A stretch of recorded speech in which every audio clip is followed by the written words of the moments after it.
الحمد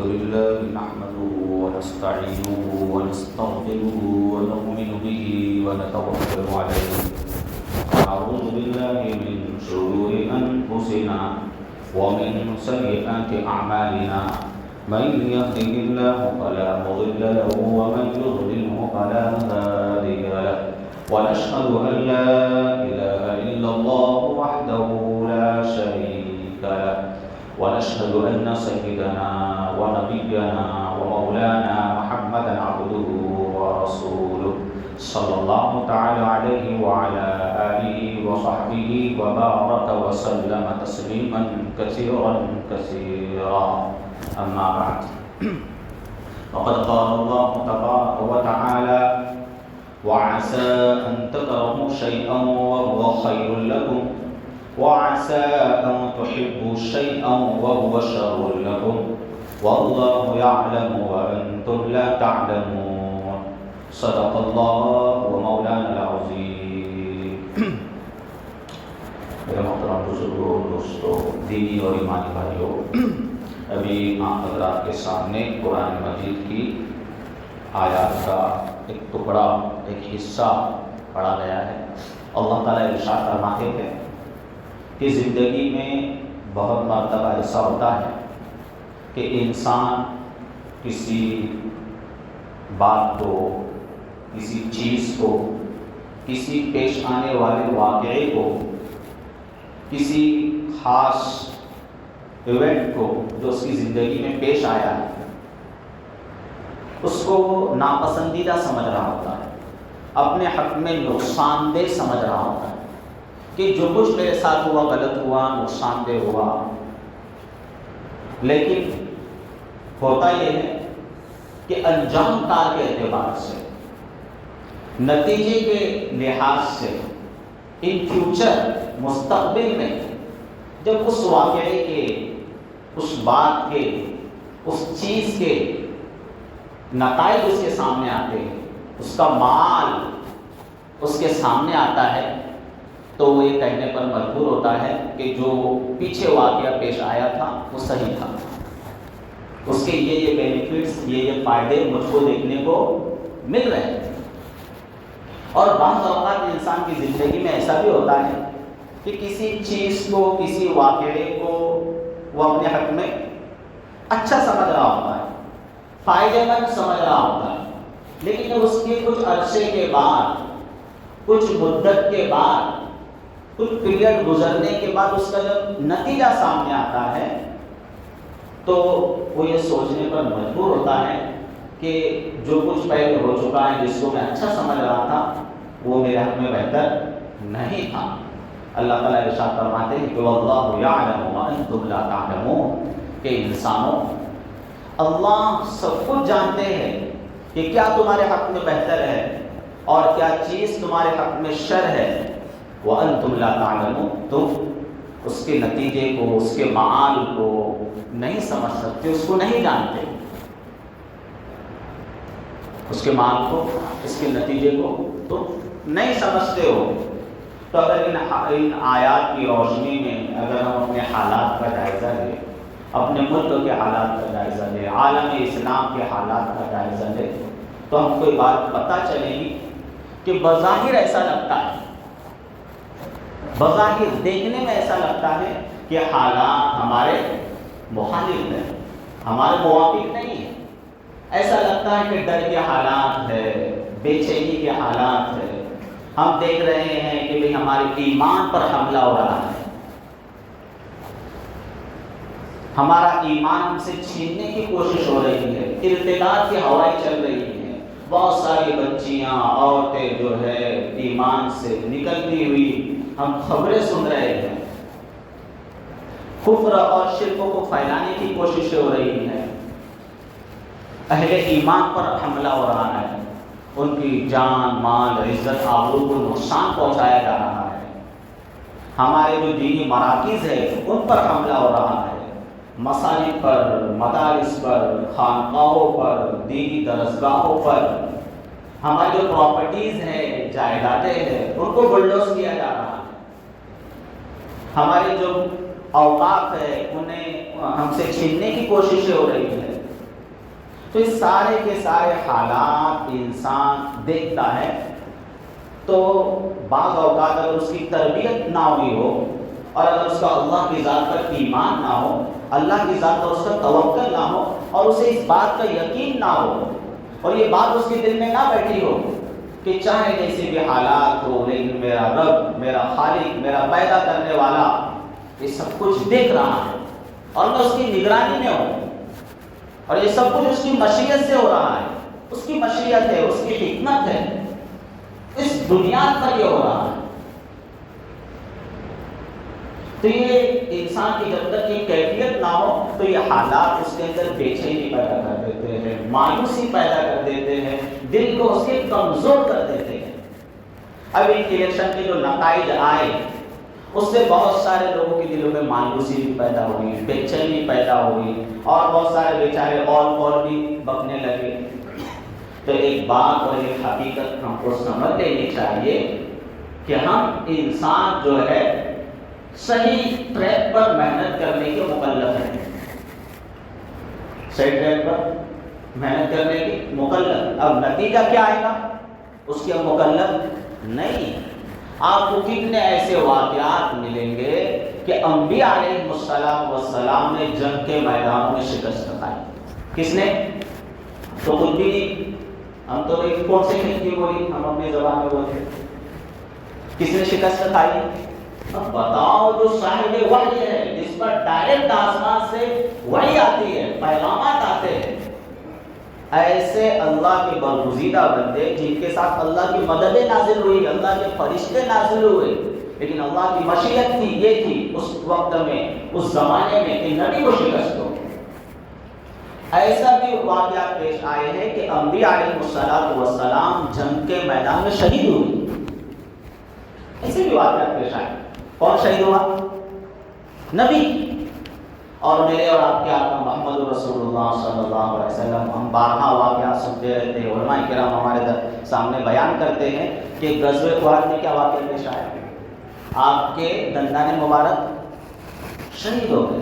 آپ ایک بہت گہرے گھڑے میں جا گرے جنگ کے وقت, اور آپ کا جو خود تھا, آپ کی جو جنگی ٹوپی تھی, وہ آپ کی پیشانی وغیرہ میں گھس گئی اور شکست کا سامنا کرنا پڑا. تو یہ جو حالات ہے, فتح اور شکست, یہ انسان کی زندگی کا لازمہ ہے. اس کی وجہ سے انسان مایوس نہیں ہونا چاہیے, نفسیاتی اعتبار سے کمزور اور پست ہمت نہیں ہونا چاہیے. یہ میں سمجھانا چاہ رہا ہوں.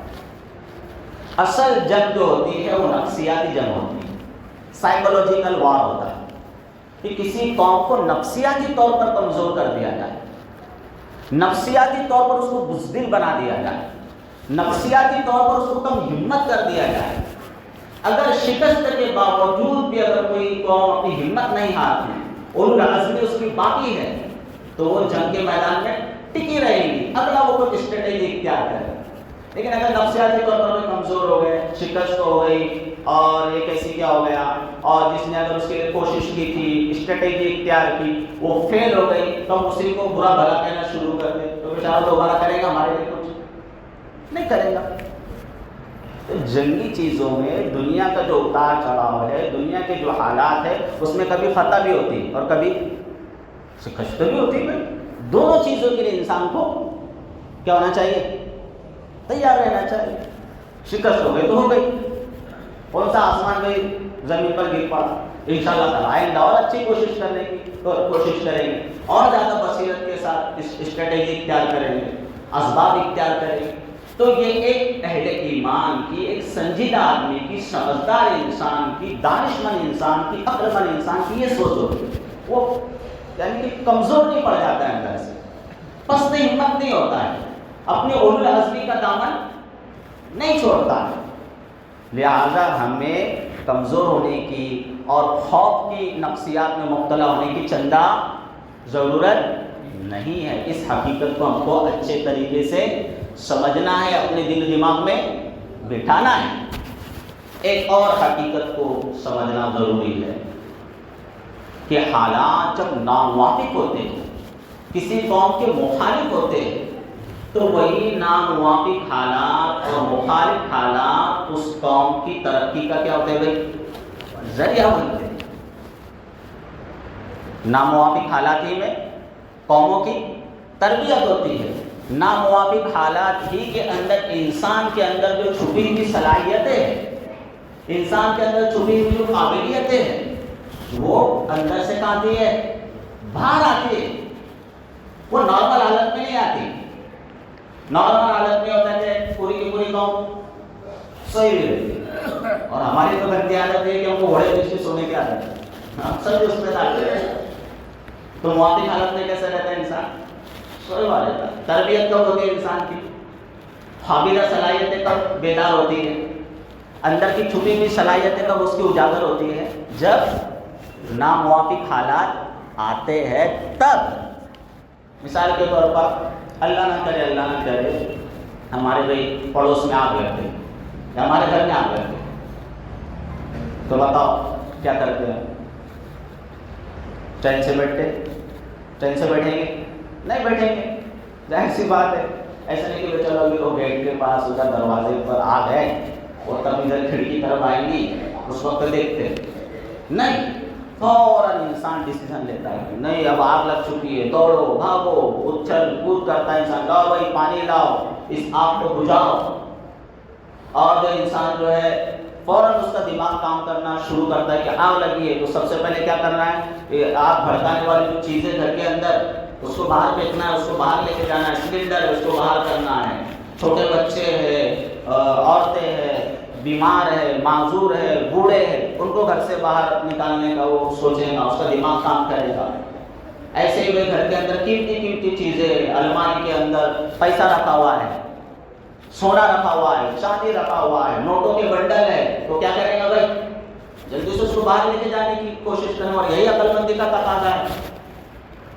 حتیٰ کہ جب ایسے حالات آ جاتے ہیں انسان کے اوپر، ناموافق حالات آ جاتے ہیں، تو جو اب تک کمزور بنے ہوئے تھے، جمائیاں لے رہے تھے، ان کو دروازے تک جانا مشکل ہو رہا تھا، بوڑھے، کمزور، عورتیں، بچے، ان کے اندر بھی اللہ کی طرف سے ایسی قوت آ جاتی ہے، توانائی آ جاتی ہے کہ وہ بھی نہیں کرنے والے کام بھی کرنا شروع کر دیں۔ ہم کو بھی تعجب ہوتا ہے یار یہ اوپر سے مکھی نہیں اٹھاتا تو اس کے اندر اتنی طاقت کیسے آ گئی، یہ بڑے میں اتنا دوڑ رہے کیسا ہے؟ لیکن وہ جو اندر چھپا ہوا تھا ان کے اندر طاقت اللہ تعالیٰ نے رکھی ہے انسان کے اندر، لیکن وہ طاقت کب پیدا ہوتی ہے؟ وہ چھپی ہوئی قوت کب بیدار ہوتی ہے؟ جب ناموافق حالات آتے ہیں تب، جب مخالف حالات آتے ہیں تب۔ تو لہٰذا اگر یہ ناموافق حالات ہے، ہمارے مخالف حالات ہے، ہمیں پریشان کیا جا رہا ہے، تو یہ جو چیزیں ہیں یہ بھی اللہ تعالیٰ کی طرف سے ایک بہت بڑی نعمت ہے، تاکہ جو سوئی ہوئی قوم ہے وہ جاگ جائے، یہ اپنی غلطی کی طرف توجہ کرے، اور بہت ہی سنجیدگی کے ساتھ اپنا ہر شخص بلکہ اجتماعی سطح پر بھی اور انفرادی سطح پر بھی اپنا مطالعہ کرے، اپنا جائزہ لے۔ اس لیے کہ میرے محترم بزرگوں دوستو، یہ حقیقت ہم کو سمجھنا ہے کہ جب بھی ستا پریورتن آتا ہے اس سے پہلے ہردے پریورتن، دلوں کا بدلنا یہ ضروری ہوتا ہے۔ دل نہیں بدلا ہے کسی قوم کا، اس نے اپنی اصلاح نہیں کی ہے، تو اگر اس کو ستا مل بھی گئی، اس کو حکومت اور سیادت اور قیادت مل بھی گئی، تو وہ خود بھی ڈپریشن میں رہتا ہے، خود بھی پریشان ہوتا ہے، اور عام انسانوں کو بھی کیا کرتا ہے بھائی؟ پریشان کرتا ہے۔ اس لیے انبیاء علیہ السلام کا مشن ہمیشہ سے کیا رہا ہے؟ ستا پریورتن سے پہلے بولو ہردے پریورتن، دلوں کا بدلنا، دلوں کے اندر انقلاب، دلوں کی اصلاح۔ کہ جب انسانوں کی اصلاح ہو جاتی ہے، ان کے دل سنور جاتے ہیں، پھر اگر ان کے پاس حکومت آتی بھی ہے، قیادت اور سیادت آتی بھی ہے، تو پھر انسانوں کو اس سے کیا ہوتا ہے؟ فائدہ حاصل ہوتا ہے۔ جیسے کہ ہمارے سامنے مثالیں صحابہ کرام رضوان اللہ تعالیٰ عنہ کہ بہت چھوٹے سے اور بہت ہی کم مدت کے اندر، چونکہ ان کے دل بدل چکے تھے، انہوں نے اپنے دلوں کی اصلاح کر لی تھی، اپنے ایمان کو مضبوط کر لیا تھا، اور ہر اعتبار سے، معاملات کے اعتبار سے، معاشرت کے اعتبار سے، اخلاق کے اعتبار سے، ہر اعتبار سے انہوں نے اپنی اصلاح کر لی تھی. تو اس کی وجہ سے انسان کو فائدہ ہوا یا نہیں؟ فائدہ ہوا ہے انسانوں کو. لہذا ہمیں اس حقیقت کو بھی سمجھنا ہے کہ مخالف حالات ہی میں انسانوں کی اصلاح ہوتی ہے، اور اصلاح کے بغیر اگر کسی کو سطح مل بھی جائے، قیادت اور سیادت مل بھی جائے، وہ کوئی کام کی نہیں. تو اتنی بات سمجھ میں آ گئی؟ لہذا اگر ہمیں جو حالات نظر آ رہے ہیں، مخالف حالات ہیں، ناموافق حالات ہیں، ہم دیکھ رہے ہیں اپنے ملک کے اندر بھی اور عالم اسلام کے اندر بھی کہ کوئی ایسی پارٹی نہیں ہے، کوئی ایسی حکومت نہیں ہے جو ان حالات کے خلاف آواز اٹھا رہی ہو. کوئی ایسا آپ کو لیڈر نظر نہیں آ رہا ہے کہ وہ جو بھائی آواز اٹھا رہا ہو، کوئی وہ ڈیسیزن لے رہا ہو، کوئی اسٹریٹجی اس کے پاس ہو، کچھ منصوبہ بندی، کچھ پلاننگ اس کے پاس ہو. ایسا ہم کو کچھ نظر نہیں آ رہا. لہذا جو کچھ کرنا ہے وہ ہمیں اپنی ایمانی قوت اور ہمت اور حوصلے کی بنیاد پر کرنا ہے. اور ایمانی قوت اور ہمت اور حوصلہ پیدا کرنا ہر شخص کی انفرادی ذمہ داری ہے. اجتماعی تو ہے لیکن ہر شخص کو اپنے بارے میں فکر مند ہونا پڑے گا کہ نہیں، کہ میں اپنی اصلاح کروں. سب سے پہلے میں اپنے اندر انقلاب لاؤں، میں اپنے اندر تبدیلی لاؤں، میں اپنے اندر بدل لاؤں. لہذا جو کچھ کرنا ہے کسے کرنا ہے بھائی؟ بولیے. ہم کو کرنا ہے اپنی قوت ایمانی کی بنیاد پر، اپنی ہمت اور حوصلے کی بنیاد پر، اپنے اولو عزمی کی بنیاد پر. ہمیں اپنے آپ کو بدلنا ہے. ان اللہ لا یغیر ما بقوم حتی یغیروا ما بانفسہم، کہ جب تک کوئی شخص، کوئی قوم اپنے آپ کو نہیں بدلتی، اللہ تعالیٰ بھی اس کے حالات کو نہیں بدلتے. علامہ اقبال کا شعر ہے. اچھا، تو ہمیں اپنے آپ کو پھر کیا کرنا پڑے گا بھائی؟ بدلنا پڑے گا. تو کون کون تیار ہے اپنے آپ کو بدلنے؟ انشاءاللہ تعالیٰ اللہ تعالیٰ ہم سب کو توفیق دے، ہم سب کے لیے آسانی پیدا کرے. تو سب سے پہلے ہمیں اپنے دل کو بدلنا ہے. کس کو؟ ہر اعتبار سے اپنی اصلاح کرنا ہے. اور اصلاح ایک بہت مشکل کام ہے. اس کے لیے عربی زبان میں افلاح کا لفظ آتا ہے. اصلاح کے لیے افلاح. اور یہ فلاحوں سے جیسے کسان بہت زیادہ محنت کرتا ہے، نہ سردی دیکھتا ہے نہ گرمی دیکھتا ہے. جو کسان ہے اسی کو پتہ ہے کیسی محنت کرنا پڑتی ہے زمین سے بیج نکالنے کے لیے، فصل نکالنے کے لیے. اسی طرح ہمارے دل کے اندر جو سبزہ ہے، دل کے اندر کی جو ہریالی ہے، اس کو اگر ہم نکالنا چاہتے ہیں تو اس کے لیے بہت انتھک کوشش اور محنت کرنا پڑے. تب جا کر وہ حالات کیا ہوں گے؟ بدلیں گے. اللہ کے رسول صلی اللہ علیہ وسلم نے بہت ہی اہم بات ارشاد فرمائی کہ جب کسی قوم کے اندر بزدلی آ جاتی ہے، کمزوری آتی ہے، کم ہمتی پیدا ہو جاتی ہے، تو اس کی کچھ وجوہات اللہ کے رسول صلی اللہ علیہ وسلم نے بیان فرمائی. کیا بیان فرمائے؟ ایک مرتبہ اللہ کے رسول نے فرمایا کہ صحابہ کرام کے درمیان آپ بیٹھے ہوئے تھے کہ یوشک الامم ان تداعی علیکم، ایک واقعہ ایسا بھی پیش آئے گا، حالات ایسے بھی پیش آئیں گے تمہارے اوپر کہ قومیں تم کو ختم کرنے کے لیے، تمہیں کھا جانے کے لیے ایسے ایک دوسرے کو دعوت دے گی جیسے کہ کھانے کے اوپر دسترخوان پر ایک دوسرے کو دعوت دی جاتی ہے کہ بھئی یہ بھی کھا لے، یہ بھی کھا لو، زردہ بھی کھا لو، پلاؤ بھی کھا لو، ایک روٹی کھا لو. اس طرح ہم اپنے مہمان کا اکرام کرتے ہیں. تو ایسے ہی قومیں تمہیں کھانے کے لیے، تمہیں ختم کرنے کے لیے ایک دوسرے کی ایسی مدد کریں گی اور ایک دوسرے کو ایسا بلائیں گی. تو صحابہ کرام کو بڑا تعجب ہوا. پوچھا انہوں نے من قلت نحن یا رسول اللہ، کہ اللہ کے رسول کیا اس وقت اس زمانے میں ہم بہت تھوڑے سے ہو گئے؟ اللہ کے رسول صلی اللہ علیہ وسلم نے فرمایا نہیں، ایسا نہیں ہے، بل انتم کثیرون ولکنکم غصاء کغصاء السیل، لیکن تمہاری حیثیت سیلاب کے اندر بہنے والے جھاگ اور تنکوں کی طرح ہوگی کہ جھاگ پورے سمندر کو، پورے پانی کو ڈھانپ لیتا ہے، تنکے اور اوپر وہ تیرنے والے جو گھاس کچرا ہے وہ پورے پانی کو ڈھانپ لیتا ہے اور ایسا لگتا ہے کہ بس تینکے ہی تینکے جھاگ ہی جھاگ ہے. لیکن بتاؤ اس جھاگ کی ان تینکوں کی کچھ حیثیت ہوتی؟ پانی جدھر بہا کر لے کر چلا جاتا ہے ادھر بہہ جاتے ہیں. تو اللہ کے رسول صلی اللہ علیہ وسلم نے کہ آپ تو بڑے جوامع الکلیم تھے اور عربی دان تھے اور عربی بھی ایسی فصیح زبان ہے اور آپ بہت یعنی کہ جس قبیلے نے آپ کی تربیت ہوئی بچپن میں وہ بڑا فصیح لسان تھا تو آپ نے بھی آپ کی زبان بھی بڑی فصیح تھی. تو آپ نے فرمایا تمہاری حیثیت ان تینکوں کی طرح ہوں گے جس کا اپنا کچھ حیثیت نہیں ہوتی. سیلاب اور پانی کا ریلا جس سمت کو بہا لے جاتا ہے اس سمت وہ بہ جاتے ہیں. وَلَكِنَّكُمْ غُصَاءٌ كَغُصَاءِ السَّيْلِ. پھر اللہ کے رسول صلی اللہ علیہ وسلم نے ارشاد فرمایا پھر یہ ہوگا کہ اللہ تعالیٰ وَلَيَقْذِفَنَّ وَلَيَنزِعَنَّ اللَّهُ فِي صُدُورِ عَدُوِّكُمُ الْمَحَابَةَ. ایک وقت ایسا بھی آئے گا کہ دشمنوں کے دلوں سے تمہارا وقت ختم ہو جائے گا. ابھی تو لوگ تم سے تھراتے کانپتے ہیں. روم اور فارس کی حکومتیں وہاں بیٹھے بیٹھے تم سے کانپتی اور ڈرتی ہے. لیکن ایک وقت ایسا آئے گا کہ تمہارا جو رعب ہے تمہارا جو دبدبا ہے. پہلے میاں بھائی کو چھیڑنے کو لوگ ڈرتے تھے ایک زمانے میں ہمارے بزرگ ہوتے لیکن اب وہ سب ماضی کی باتیں ہو گئی ہے ختم ہو گیا وہ دبدبا چلا گیا. اور اللہ کے رسول صلی اللہ علیہ وسلم نے ارشاد فرمایا کہ اللہ تعالیٰ تمہارے دلوں میں وہن پیدا کر دے گا. وَلَيَقْذِفَنَّ اللَّهُ فِي قُلُوبِكُمُ الْوَهْنَ کہ اللہ تعالیٰ تمہارے دلوں میں وہن پیدا کر دیں گے. پوچھا گیا کہ اللہ کے رسول وہن کیا چیز ہوتی ہے؟ اللہ کے رسول صلی اللہ علیہ وسلم نے ارشاد فرمایا حب الدنیا وکراہیت الموت. دنیا کی محبت محبت اور موت سے ناپسندیدگی یہ چیز تمہارے دلوں میں پیدا ہو.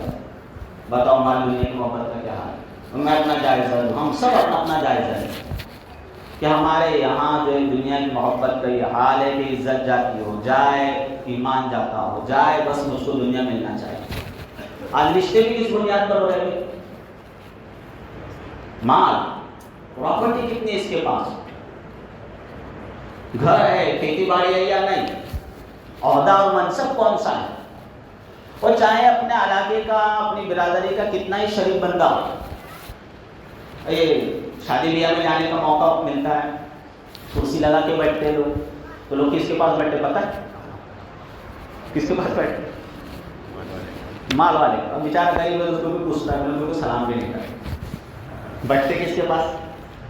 آ رہے تو آپ کی عزت ہے, مال لگے تو کے پاس آ کر بیٹھنے کو کوئی تیار نہیں کہ بھائی ہے کیا ہے. کرسی کس کے پاس لگے گی بھائی؟ مال والے کے پاس. تو ہم سب کا یہ حال ہے بھائی. تو اللہ کے رسول صلی اللہ علیہ وسلم نے ارشاد فرمایا ایک زمانہ ایسا آئے گا سارے حالات اس لیے پیدا ہوئی حب الدنیا, تمہارے اندر مال کی محبت پیدا ہو جائے. غریب ہونا کوئی عیب کی بات نہیں. اللہ کے رسول صلی اللہ علیہ وسلم خود مسکین تھے آپ, اور اختیاری مسکین تھے آپ کے پاس مال آتا تھا صبح سے لے کر شام تک ختم کر دیتے. لیکن اگر کوئی سوچ کا غریب ہو تو یہ بری بات ہے, اور یہ دنیا کی محبت سوچ کا غریب ہونے والے کے اندر ہی پیدا ہو. تو یہ چیز اگر ہم ان چیزوں کو, ان اسباب کو جس کی وجہ سے کمزوری پیدا ہوتی ہے حب الدنیا, اگر ان کو ہم دور کرنا چاہتے ہیں تو اس کے لیے ہمیں اللہ کی ذات پر توکل کو, اللہ کی ذات پر بھروسے کو, اللہ کی ذات پر ایمان کو مضبوط کرنا ہوگا. ایمان کی مضبوطی آج کے موجودہ حالات کی شدید ترین ضرورت ہے. اس کو آپ نوٹ کر لیجیے اور اپنے دل و دماغ میں فٹ کر لیجیے. موجودہ حالات کی سب سے شدید ترین ضرورت کیا ہے بتاؤ؟ ایمان کی مضبوطی. ایمان مضبوط ہوگا تو آپ ان حالات کے مقابلے میں بولو ڈٹے رہو گے, اس کے مقابلے میں جمے رہو گے. لہذا ہمیں سب سے زیادہ اگر کسی چیز پر گفتگو کرنا چاہیے, کسی ٹاپک کو سننا اور بولنا چاہیے تو کلمہ لا الہ الا اللہ, کہ بار بار اس کلمے کو سوچے, اس کلمے کو سمجھے, اس کلمے پر غور و فکر کرے کہ آخر لا الہ الا اللہ کا مطلب کیا ہے.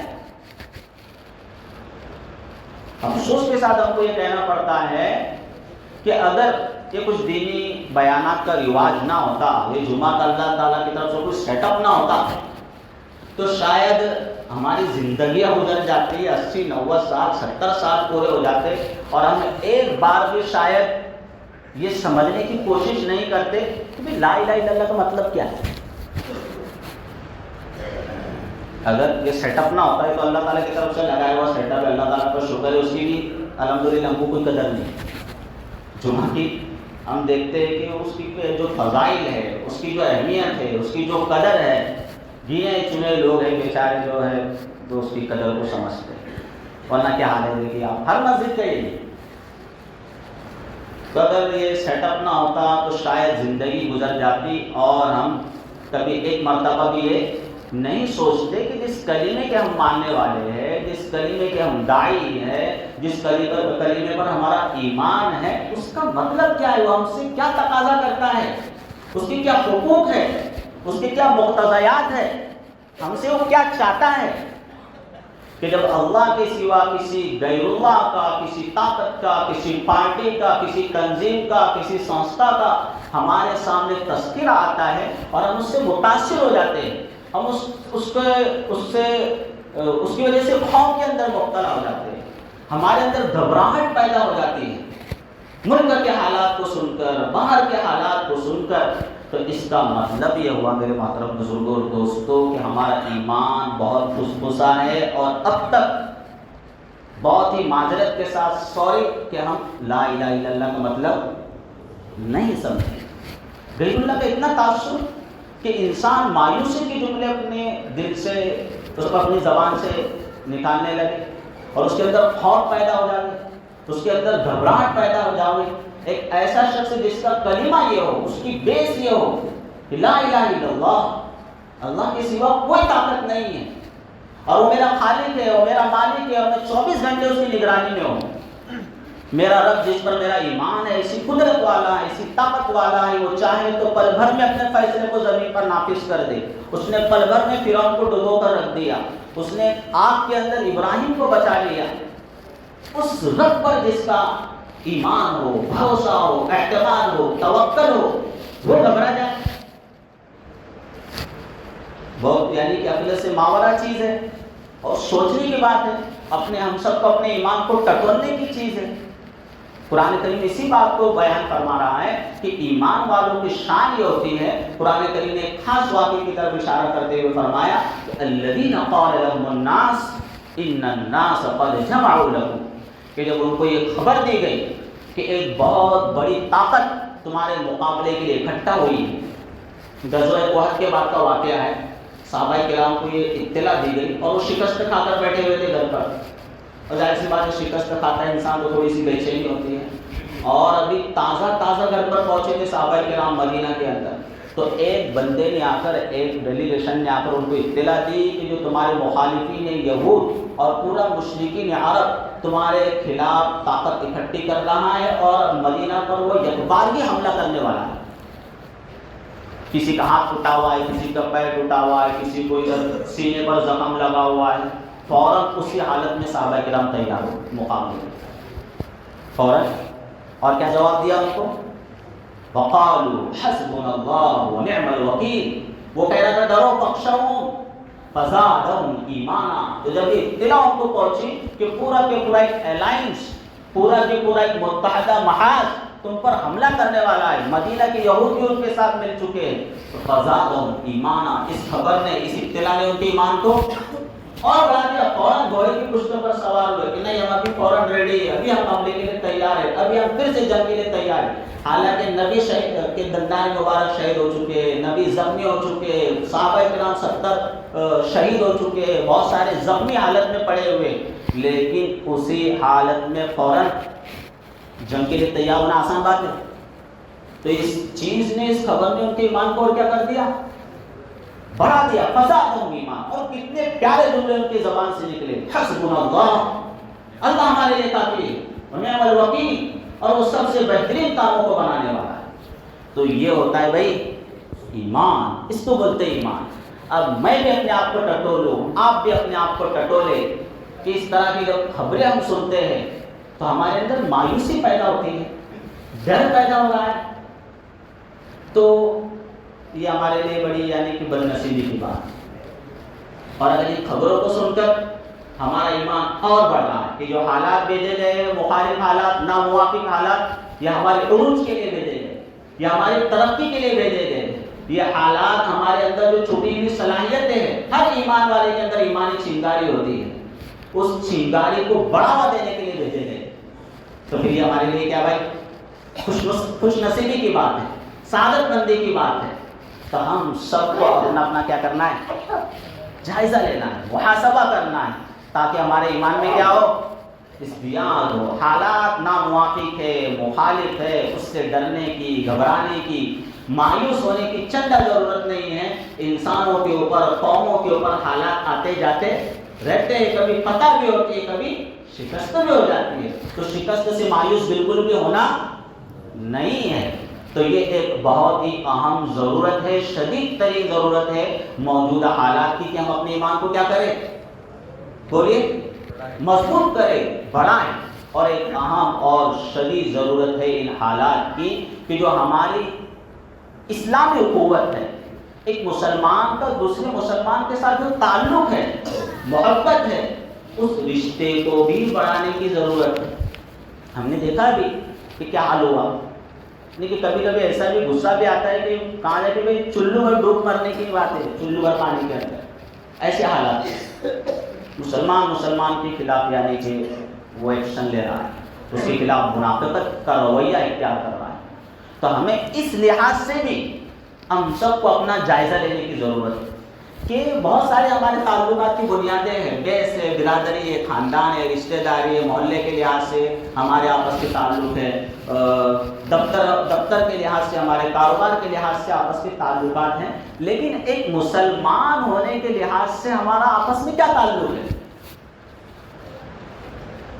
اس لحاظ سے بھی ہمیں غور و فکر کرنے کی ضرورت ہے. اللہ کے رسول نے ہم کو کیا سکھایا، کیا تعلیم دی کہ مثل المؤمنین فی توادہم وتراحمہم وتعاطفہم کمثل الجسد، کہ ایک مسلمان کی مثال آپس میں محبت کے لحاظ سے اور ایک دوسرے پر شفقت کرنے کے لحاظ سے، ایک دوسرے کے ساتھ محبت کرنے کے لحاظ سے ایک جسم کے مانند ہے. جو کلیمے کا رشتہ ہے نا، اس رشتے کے عنوان سے اللہ کے رسول ہم کو کہاں کھڑا ہوا دیکھنا چاہ رہے ہیں. اور اس کلیمے کی بنیاد پر آپ نے صحابہ کرام کے درمیان کیا ماحول بنایا. ہم سنتے رہتے کہ وہ مکہ والے جب مدینہ گئے تو اپنے آدھی پراپرٹی دے دی انہوں. کتنی بڑی بات ہے، میری بھائی کھیتی آدھی کسی تم لے لو، میرے کاروبار میں آدھا حصہ تم لے لو. ایسا بھی ہوا کہ بعض کی 2-3 بیویاں تھیں، انہوں نے کہا کہ میں کسی ایک کو طلاق دے دیتا ہوں، چونکہ آپ پردیسی بندے ہو، یہاں پر آپ کس کے بعد رشتہ لینے جاؤ گے، میں اپنی ایک بیوی کو طلاق دینے کے بعد عدت گزرنے کے بعد تم نے نکالا. بتاؤ اس سے زیادہ عیسیٰ کی کوئی مثال ہو سکتی ہے؟ کیسا ماحول بنا دیا اللہ کے رسول نے. تو اس لحاظ سے سوچو ہم کہاں پر کھڑے ہیں. ہمارے اندر اپنے ایک مومن بھائی کے لیے کیا درد ہے، کیا غم ہے اس کے لیے، کیا شفقت ہے، کیا محبت ہے اس کے لیے، کیا رحم کھاتے ہیں اس کے لیے. سوچنے کی چیز. اجتماعی سطح پر، پوری امت کی سطح پر تو بہت دور کی بات، وہ ایونٹ تو بہت بڑا ہے. ہم اپنے گھر کی سطح پر دیکھیں، اپنی مسجد کی سطح پر دیکھ لیں کہ ہم نے کیا کام کیے اس سے. سوچنے کی چیز. شہر کی سطح پر دیکھ لیجیے کہ ہم کہاں کھڑے ہوئے. تو اگر ہم دیکھیں اور حدیث کے الفاظ کی روشنی میں جائزہ لیں کہ آپ نے فرمایا تر المؤمنین، کہ تم مومنین کو دیکھو گے، تو اللہ کے رسول نے مومنین کا لفظ استعمال فرمایا. اور ہماری محبتوں کا، تعلق کا کیا حال ہے، اس لحاظ سے سوچے تو ہم مومن بھی ہے یا نہیں، شک شبہ میں پڑ جاتا ہے انسان. تو ایک بہت شدید اور اہم ترین ضرورت کیا ہے کہ آپس کے مسلمان ہونے کے ناطے اس لحاظ سے ہم کہاں کھڑے ہوئے، اس کا بھی ہم سب کو جائزہ لینے کی ضرورت ہے کہ مسلمانوں کے اوپر یہ حالات چل رہے ہیں اور ہماری جو ہے وہ اللے بللے تللے شروع ہے بھی، بول بکیوں میں ہم مشغول ہیں، شادیاں جیسی ہو رہی ویسی ہو رہی. کوئی ہمارے کھانے پینے کا فرق پڑ رہا ہے، ہماری شادی بیاہ پہ کوئی فرق پڑ رہا ہے، اور جا کر ڈھول باجے بجا رہے ہیں. کتنا سمجھایا جا رہا ہے، کتنی بات توجہ دلائی جا رہی ہے، لیکن ان حالات کی وجہ سے ہمارے اندر کوئی بھی فرق نظر نہیں آ رہا. لہذا میرے محترم بزرگ اور دوستو، ہمیں ایمانی لحاظ سے بھی اور اسلامی جو اخلاقیات ہے اس کے ایک اہم اور ایک کڑی میں نے آپ نے رکھا کہ ہمارا آپس کا تعلق کیا ہے، ہمارے آپس میں محبت مودت کا کیا تعلق ہے. اس لحاظ سے بھی ہم سب کو اپنا جائزہ لینے کی کوشش اور فکر کرنی ہے اور اپنے اندر تبدیلی لانا ہے. پھر آخر میں کہوں گا کہ جب تک انسانوں کے دل نہیں بدلتے، ہدے پریورتن نہیں ہوتا، اس وقت تک ستا پریورتن کوئی معنی نہیں رکھتا. لہذا بدلیں گے ہم سب اپنے دلوں کو. اللہ تعالیٰ مجھے بھی عمل کی توفیق عطا فرمائے اور آپ حضرات کو بھی عمل کی توفیق عطا فرمائے. جن حضرات نے سنت ادا نہیں کی ہے وہ سنت ادا کر لیں.